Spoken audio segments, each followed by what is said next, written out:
Welcome to Modern Aikidoist Podcast. Please help by liking, subscribing, and sharing this podcast if you're watching this on YouTube or BitChute. These are all free and help out a great deal. Word of mouth is how shows like this reach more people who are interested.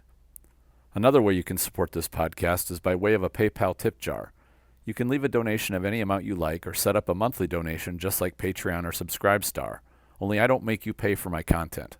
I only invite you to contribute. There is a link in the description. I sincerely appreciate your interest and support. In today's episode, I'm going to cover the impact that videos have had on Aikido. By videos, I'm referring to both movies and television, as well as YouTube and other online video sharing. The impacts of these video sources is profound and has provided both positive and negative influences. I cannot cover the subject of visual media without addressing the impact of movies and TV on Aikido. The first example of this I can think of was a short and entertaining documentary on Aikido called Rendezvous with Adventure, which was produced in the early 60s. It looked like it may have been a series, given the title. It was clearly American-made and featured an early glimpse of what Aikido was, including a demonstration by Koichi Tohei having a much larger American try to take him down. There were some other films produced in that same time frame, from the 50s or even a little before.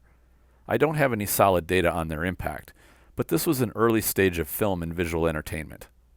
Certainly the attention of the public was captured by what these films could show them that they would not normally see. I would guess that films like these helped make Aikido more widely known and would help draw people to become interested in studying it. If we go forward in time a few decades, we know for certain the impact movie entertainment had on Aikido. Steven Seagal movies provided a huge surge in interest in Aikido. His movies broke through to the general public because they were action entertainment, not documentaries. Documentaries are not nearly as popular as action movies, and with the larger audience, Aikido is now part of the public perception. I think a very good case could be made that this was both very good for Aikido and very bad. Having more people hear about Aikido and see it in action is a good thing. A martial art doesn't attract students who don't even know that it exists. Seagal's movies provided this marketing outreach. Nothing prior to those movies generated anywhere near the interest in Aikido, and I don't think anything since has either. For this alone, Seagal deserves respect and gratitude from the Aikido community. From practitioners I've come across, a vast majority openly admit that they were captivated by Seagal movies, and that is what got them to seek out Aikido and learn the art. We cannot deny such an overwhelmingly positive influence those movies were, and still are to this day. But what about the bad influences of those movies? As marketing tools, they weren't bad in the slightest. I think the bad part came with the wave of popularity behind them. What happened then is something that every single martial art has suffered from when it experiences a huge surge in popularity. It goes like this. A huge wave of interested students start seeking out instructors and classes, and there is incentive to fill the demand. So much so that instructors who are not very qualified start opening dojos and teaching. If you have lackluster instruction, then you will get poor students and the overall quality of the art starts to suffer. I'm not talking necessarily about instructors who are not good technicians.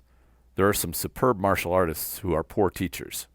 Just because you are good at the art doesn't mean that you can teach it well. When that happens, students can end up with poor skills. In time, those students are promoted to instructors, and they probably have the worst combination you can have in an instructor. Not only do they not teach well, due to their instructor never showing them a good teaching model, but they lack technical proficiency on top of that. Now what happens when that instructor trains students and promotes them to instructor? I refer to this as signal loss. For those who remember back in the day when VHS videotapes were around and you tried to make a copy from the original. The original video was crisp and clear with great sound. The copy was not quite as good. You try to make a copy of the copy, and the quality of the second copy gets even worse. The more copies, the more horrible the picture and the sound became. Within just a few generations of copies, it was unwatchable. The martial arts suffer from the same signal loss, and popularity surges exacerbate the problem. We can even see this going on in Gracie Jiu-Jitsu. There are purple belts who have been granted permission to open their own dojos and teach classes. I give great credit to the Gracie system for providing some solid skills to its practitioners. A purple belt in BJJ is nothing to sneeze at, and they tend to be quite skilled. However, it doesn't mean that they have solid teaching skills. Clearly, the Gracies are cashing in big time on the popularity surge since the original UFC days and are milking it for everything it's worth. The best example is the online programs they started, which grant rank for people who train at home.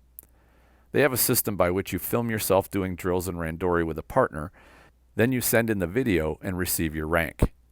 I heard just a year or two ago that they shut this program down, at least for adults, but I'm not sure for certain. This doesn't mean that their art is invalid. Quite the opposite. The art itself is splendid.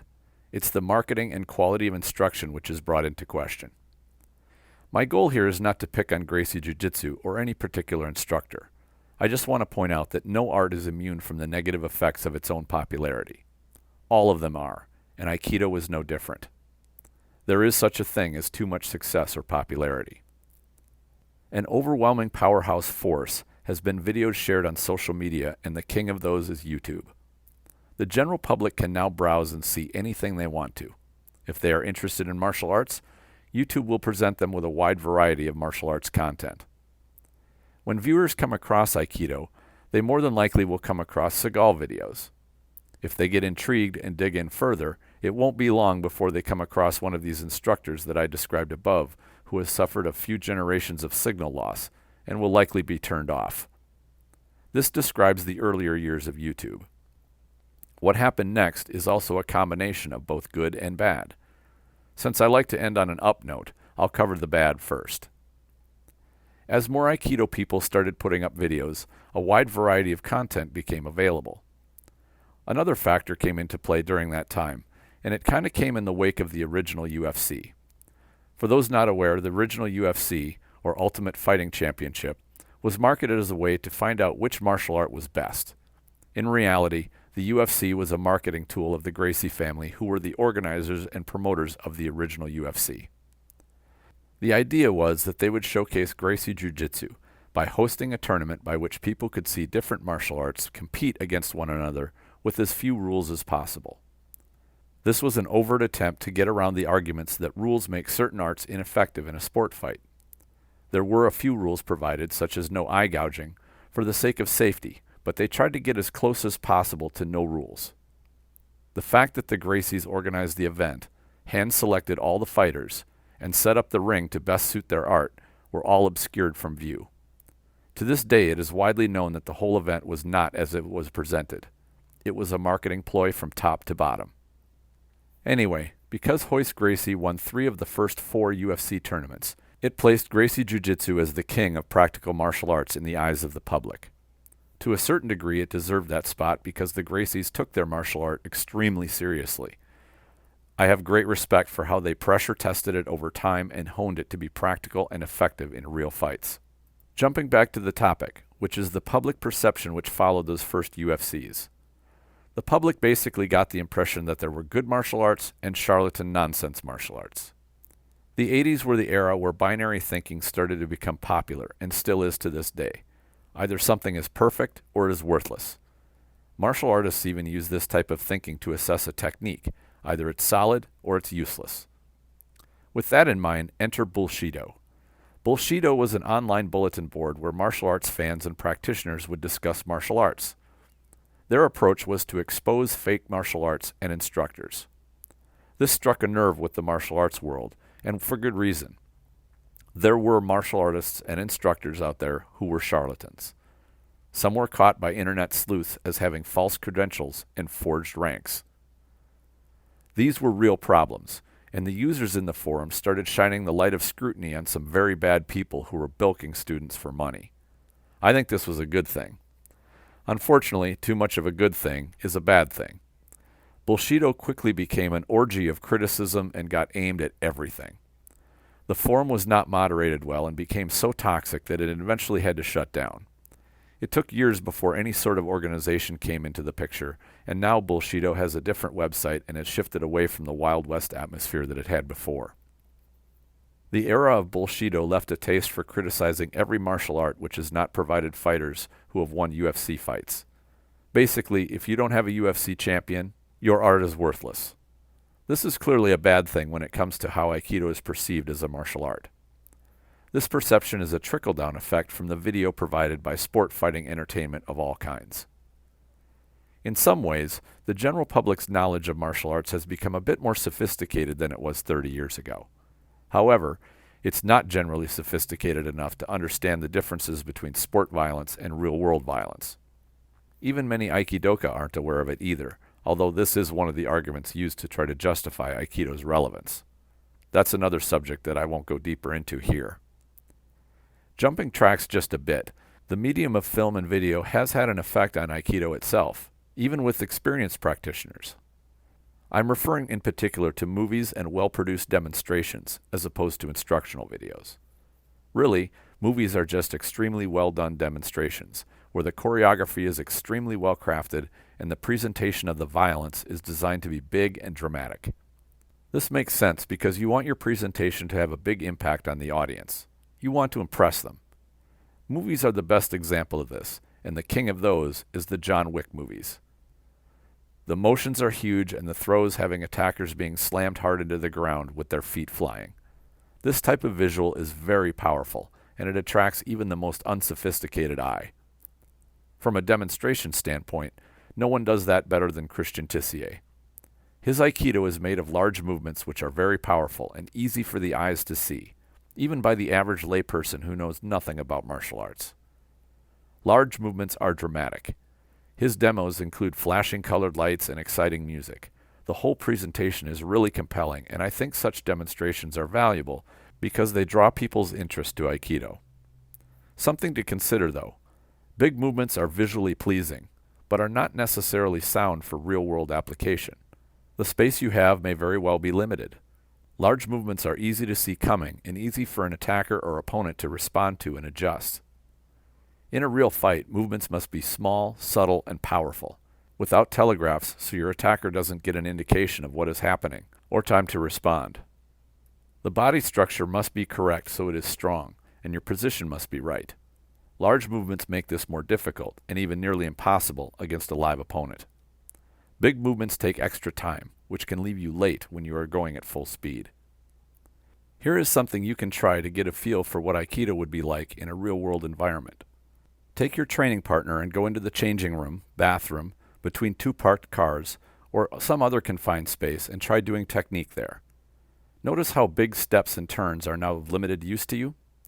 Even large arm motions can leave you bumping into walls, door frames, and other obstacles. Something to note, many attacks happen in confined spaces. Part of the reason is that most places we are throughout our normal day are limited in space. Another factor is that predators know catching someone in a confined space makes escape difficult. This is why public restrooms, elevators, and stairwells are known for being high-risk areas. Personally, I'm not designing my Aikido for movies or demonstrations. I'm focused on function, and that means making it small. Hopefully so small that it is hardly noticed. I've seen a number of Shihan who have incredible power, yet their movements are small and their body shifts are tiny. They are examples of what I want my Aikido to be. This is the main reason that I've not focused my efforts on making videos for YouTube. Here's the thing about YouTube. It really is an entertainment platform. Sure, it has educational content, but for the most part, people use it to kill time and be entertained. When people look at that little window, the videos of subtle Aikido have to match up with oversized demo Aikido. In the video medium, the dramatic wins out over the subtle. Another factor is the keyboard warrior influence, and this was brought on by the Bushido wave as I mentioned earlier. This is another reason that YouTube is an entertainment platform. There are people whose entertainment comes in the form of trolling comments and general mockery of things regardless of whether they have merit. It's kind of like trying to have a serious discussion with a group who've been doing tequila shots for an hour and a half. Any discussion in that environment is going to be non-productive and a complete waste of your time and patience. There are ways to use videos and video sharing to learn from one another, but it must be done in the right way. If you want to have a serious discussion, don't do it at a frat party. You must be in the company of serious and sober minds before you have a chance at a productive conversation. Video certainly has its role in Aikido, in the past, present, and in the future. I think its role will also evolve quite a bit as we start using the internet and sharing in new ways, not just for entertainment, but to learn and share. I think the best is yet to come, and we are approaching the golden age of video, with people getting access to vast amounts of knowledge through wide open video sharing. We all know that video learning will never replace real experience, but video will allow us much greater outreach and generate interest and learn from one another, and far beyond merely through showcasing technique. What do you think? Please share your ideas in the comments if you're watching this on YouTube, or go to the Facebook group Aikido the Martial Side and post a comment. The Spirit Aikido Online program is now live, and there are more than 60 videos in the program, with new ones added every few days. Subscribers get access to video training and mentoring to techniques and training methods I've adopted from other martial arts to make my Aikido more practical. There's a link in the description section. I invite you to check it out. I always enjoy hearing from listeners of the show, whether through comments or questions. Thank you all for sharing your interest. Enjoy your training.